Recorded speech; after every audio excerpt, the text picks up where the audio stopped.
Kareem Shaheen is a newsletters editor for New Lines magazine, and he joins us from Quebec, Canada. Hi, Kareem. And I should mention you were a Guardian reporter, and you were based in Beirut for many years. Correct. Thank you for having me, Dana. Yeah, I was based in Beirut for The Guardian, and then later on in Istanbul. And right now, I'm the newsletters editor, but also the Middle East editor at the magazine. So I'm kind of responsible for our Middle East coverage, and we do mostly long form journalism. For people who want Not something a little bit more not than long enough, just the just breaking because news. just before the interview, I was telling you you have to write your book now. So you Right. started. So let me ask you, you've written an essay that I read the other day on the killing of Hassan Nasrallah, which I consider to be a significant event because he's the head of Hezbollah, but you was sort of way beyond probably and see it as a much see him as a much weightier leader than maybe we give him credit for. Correct. Yeah. I mean, I think his influence over Hezbollah was very much, as we said in the piece, the soul of Hezbollah. He created the machinery of the organization that went on to become, a linchpin of Iran's power projection in the region. He was instrumental in the preservation of Bashar al-Assad's regime in Syria through his intervention of it. He's very much a figure that was ever present, that was culturally incredibly significant for both Lebanon and for the rest of the region.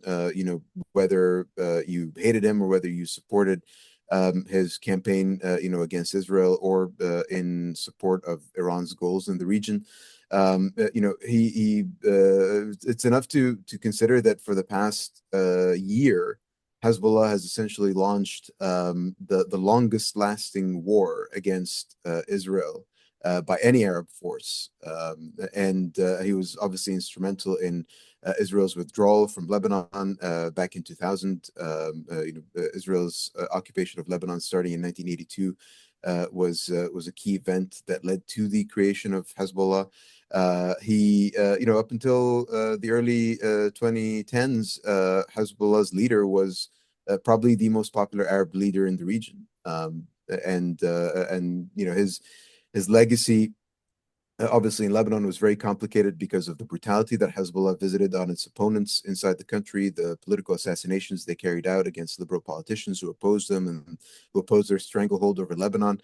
And obviously for the people who saw them as a sectarian militia primarily, rather than a movement that was meant to resist Israel's occupation. And they had the guns, so they could always intimidate anyone that opposed them inside Lebanon. But for the rest of the region, up until 2011, he was someone who was seen as one of the few Arab leaders who was willing to stand up to Israel and to its actions in the region. But after the war in Syria began and Hezbollah joined Yeah, I wanted to Bashar ask you al-Assad. about Syria because that's where the love for Nasrallah, if there is love for him in the Middle East, turns pretty sour. I mean, he is responsible for the killing of tens of thousands and helping the Assad regime in Syria for killing tens of thousands of Syrians during the Syrian civil war.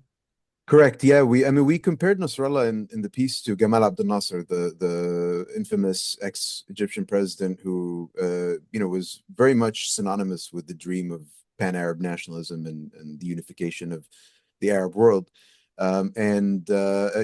Nasser lost every single war he went to with Israel, but he's still revered by many figures in the region, by many ordinary people in the region. Nasrallah occupied a very similar space. They carried out immense brutality against their opponents in Lebanon, but they also trafficked in this currency that according to them represented Arab dignity. Which is that there were no Arab leaders who were willing to stand up to Israel except for Nasrallah and before him Nasser. The fact that he ended up joining the war in Syria, I mean, Hezbollah carried out some, horrible crimes in the course of the conflict. They starved Syrian civilians in this border town called Madaya that, for a brief amount of time was the focus of international media attention. Literally besieging people and starving them to death. Um, and in addition to the fact that they just, they propped up this regime, it was in defense of the indefensible, as we said in peace. At that point, Hezbollah became much more broadly seen in the region as an instrument of Iranian power projection and essentially a sectarian militia that was no different than any other, So, brutal occupation in the so region. can you explain this paragraph that you wrote in the essay?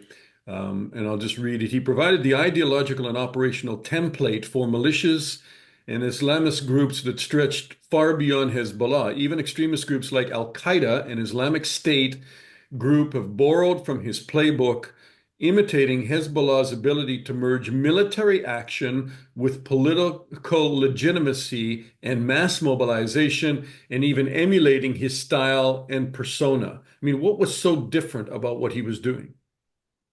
Correct. Yeah, I mean, Hezbollah, has always been a dual political and military organization in Lebanon. It was a grassroots organization that, yes, they became an Iranian client, but they were founded due to real grievances, in Lebanon, whether that had to do with the ongoing civil war and the destruction that what was happening in Lebanon in the 1980s, whether it has to do with the Israeli occupation of Lebanese land, and whether it had to do with the marginalization of Shiites in Lebanon, who were always, kind of not part of the elite power structure in the country. So Hezbollah had, there were real grievances on the ground that led to Hezbollah being created as this grassroots movement that still has, roots all across South Lebanon and the southern suburbs of Beirut, where the party's constituents lived and were based. But in addition to that, there was a lot of logistical efforts. I mean, Hezbollah was, for the longest time seen as this crown jewel in Iran's militia network, and for good reason. They had established this deterrence to the arch enemy that. Even all these terrorist groups that terrorize civilians all across the region, they still claim that to be their highest ideal, the liberation of Jerusalem.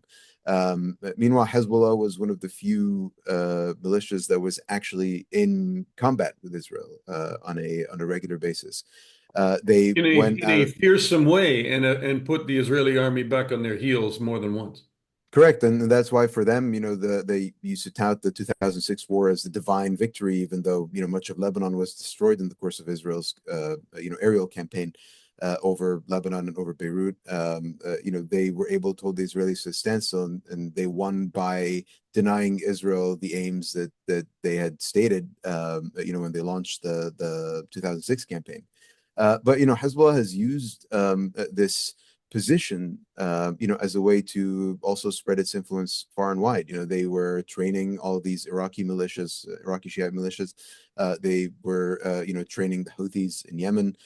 They obviously, intervened in the war in Syria and were an instrumental part of the campaign there, and of training other groups and professionalizing them to allow for greater Iranian power projection in the region.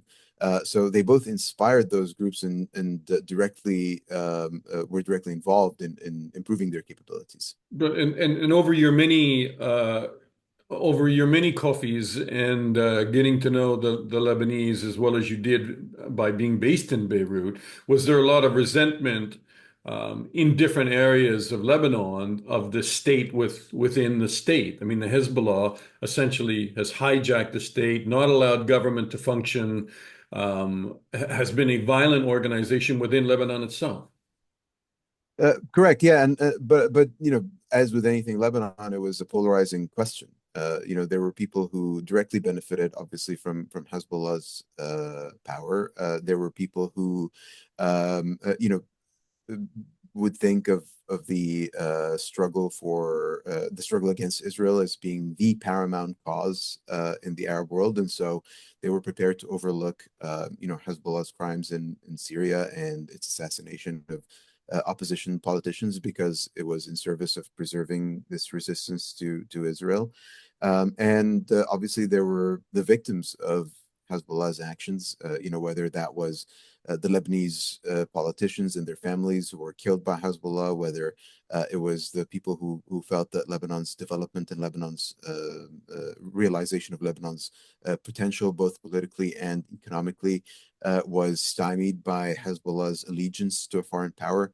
There were the Lebanese nationalists, who felt that the country should be sovereign, that the nation state should be sovereign and that it should have power over its foreign policy and its borders, and therefore, Hezbollah should be disarmed because it was bullying the rest of the Lebanese. So and there were obviously the people who saw it in more religious terms, that Hezbollah was essentially a Shiite millenarian movement that preserved Shiite supremacy both in Lebanon and across the rest of the region. So there were many diverse viewpoints on this, and there wasn't one belief one way or the other that predominated. How earth-shaking do you think the assassination of Nasrallah, many of the top leaders, many others are in hospital, even low-level lieutenants, field lieutenants are in the hospital because of, with these explosion of pagers. This is pretty jarring to that organization. How debilitating is it? And followed up as we speak, the Israelis are launching a ground war today, however limited they claim it may be. Yeah, it's enormous. I mean, there's no denying that this was an enormous victory for Israel and a major defeat for Hezbollah. I think Hezbollah is facing a crossroads right now. The party and the movement is trying to absorb the shocks, the repeated shocks, in fact, of. I mean, if you look back, it's only been a week since the Pagers attack, Yeah, which was an extraordinary event. this is moving at Um, lightning speed. Correct. Yeah, I mean it's an extraordinary event, and in Israel's decapitation of the leadership is not something that is just limited to Nasrallah. Obviously, as you alluded to, they essentially assassinated the entirety of the top military echelon of the party and a lot of their political leaders. So whether how much of the command and control structure continues to exist, who's calling the shots, who's going to call the shots in a few weeks, is very much an open question. And I think as well as is on the defensive right now. They're in the position where they're trying to absorb all of these shocks and trying to see if the party survives intact. After this campaign is over, and whether this campaign ends up being over. But it is worth remembering that Hezbollah was born out of Israel's ground invasion of Lebanon in 1982. They And chased out the so, PLO and they got the Hezbollah. correct. And so, what the Israelis end up with after Hezbollah, post Nasrallah, is very much an open question. The ground invasions are very finicky. There's always another hill to take over because the guys over the next hill are threatening your positions. And Israel's been. an army gets sucked in further and further. Correct. Yeah, and as the Economist correspondent in Israel, Ansha Pfeffer, said today, Israel is very good at is very good at invading, but they don't always have an exit plan, and whether that exit plan comes under the guns of the next iteration of whatever movement emerges out of the ashes of the conflict right now is very much open to question. Is there a big danger there for Israel, do you think, when you look at what happened to American forces in Iraq, for instance? There are militias that are sympathetic to the Hezbollah in Iraq, in Syria. They are funded, they are trained by Iran. This doesn't easily end, and if Israel wades too deep in that water, I wouldn't say they would drown, but I would say that they can find themselves in, fighting for air. Look, I mean, the challenge is that there's no denying that what Israel achieved over the past week, in Lebanon anyway, is an immense strategic and tactical success. I mean, they perceived Hezbollah as their greatest rival in the region, in the immediate neighborhood anyway, outside of Iran. And they truly kneecap the party. Like right now, the party does not have the capacity to respond to Israel in the same way it would have if it still retained its leadership, if it still retained its arsenal. And so Israel is going to take the lesson from this, that violence does work, as a solution. The problem is that Israel is kind of stumbling from operation to operation, where they see everything as the square peg problem, where violence is the only solution to everything. And so they're lurching from war to war, from military operation to military operation, without any end game in sight. And eventually, this will catch up to them, because if you alienate all of your neighbors, if you alienate all the partners potentially, for peace by going ahead and invading Lebanon, or assassinating all of these top leaders. The thing is, what the Israelis have proven is that nobody's out of reach, right? They assassinated Qasem Soleimani back in 2020. It was the Americans assassinated Qasem Soleimani back in 2020, and Iran did not respond. Then Israel assassinated Ismail Haniyeh, the leader of Hamas, a few months ago, In and Iran. nothing happened. Yeah. Exactly. And now it was Nasrallah's turn. And so the Israelis are very much saying that nobody's out of our crosshairs. And eventually, this orgy of violence, what is it going to lead to? What is the end game as a result of it? Ismail Haniyeh's assassination led to Nasrallah's assassination, and the assassination of Hezbollah's top military echelons. Nasrallah's assassination now leads to a ground invasion. And then what will the ground invasion lead to after that? So there's clearly no end game that the Israelis have, even if the violence is working in the short term. And so if there is no plan for what peace looks like in the aftermath of all of this violence, then where are we going? What's the end goal? I think it's a huge problem, and there are no scenarios that are out of the imagination now, because Israel is ready to do anything. I What mean, would be what would be your worst case scenario? if Israel continues along this path, you very quickly end up in a situation where the only way to stability and peace in the region may be mutually assured destruction. If Israel perceives that it has the power and the righteousness and the ability to pursue all of these enemies through these military means, then the only way to deter Israel, and this includes also its Gulf partners, and other states that don't have a quarrel with Israel. But if Israel is willing to pursue these sorts of military aims against any organization or state or party that opposes Israel's regional policies, then the only deterrent is for everyone to have nuclear weapons, everyone to have an arsenal that can have the capacity to deter Yeah. Israel truly from military adventurism. I guess Uh, Israel would and melt this down right now, though, and say, hey, they've been shooting rockets at us for a year over our northern border. The shooting has to stop. No, and we don't care if they're in support of Palestinians in Gaza or not. No country would put up with that, and that's what we're going to do. And a lot of people will sympathize with that.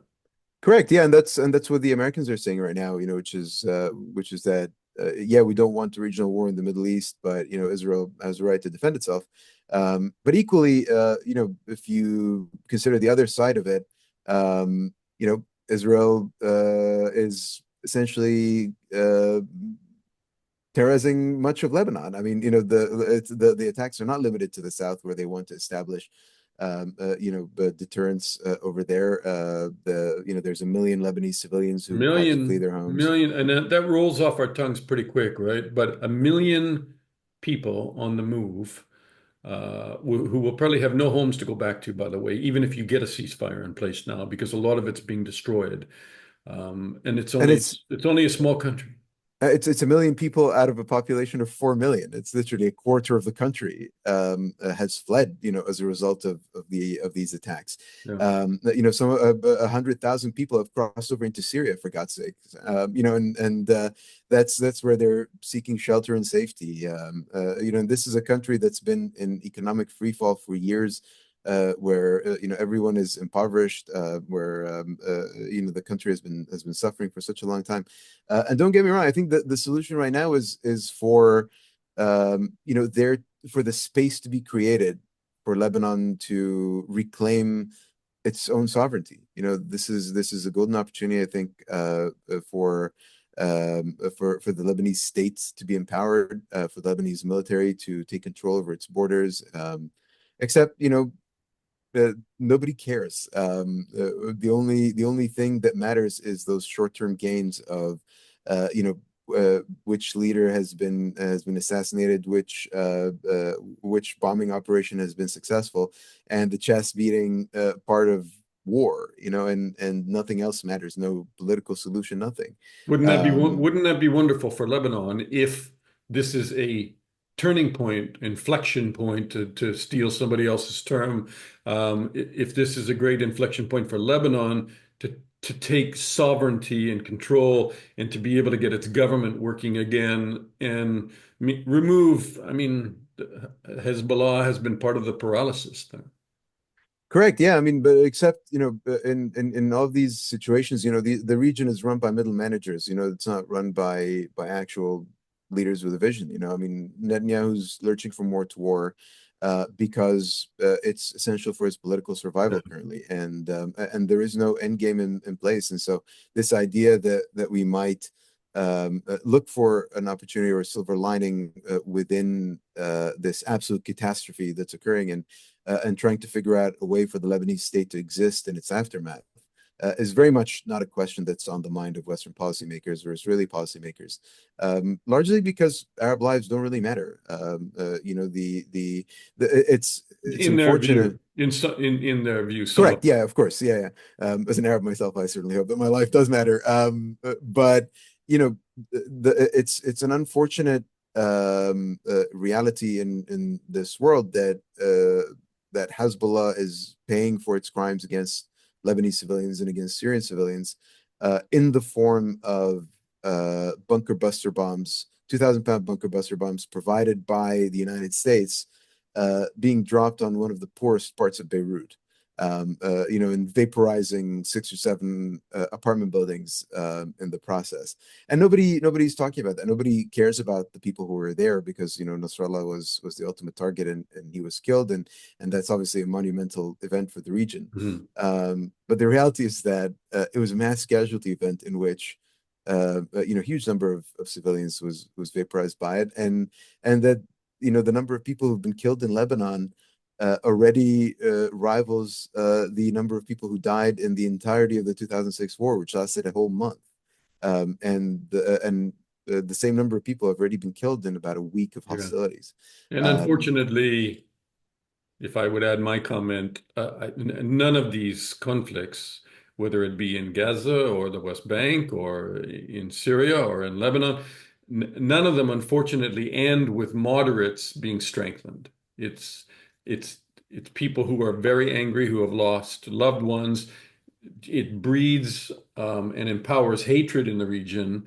And Netanyahu, despite standing on a podium saying he's just defending northern Israel right now, has probably not, been one of the greatest detractors from any kind of peace process with Palestinians and others. So, yeah, but yeah, look, no, you're absolutely right. I mean, the Jordanian foreign minister was at the UN recently, and the UN General Assembly meetings, and he sounded incredibly irritated by questions related to peace in the region, because he was saying that I'm representing a group of countries that have repeatedly said that they're willing to guarantee Israel's security, that they're willing to completely normalize with Israel, in exchange for a Palestinian state.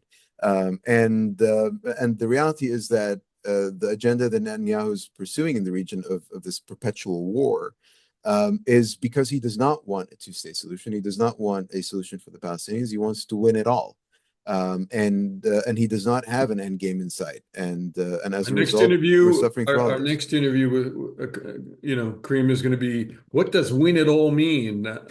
But no, nobody's quite sure what that looks like. But probably just stagnation and ignoring the Palestinian problem, which Netanyahu has done for his entire career. But hey, man, thank you so much. It's a Great to pleasure. have Thank your you for insight. having me. Do the Lebanese book, and let me know. Thank you so much for having me, Dan. I Thank appreciate you. it. Thank you. Take care.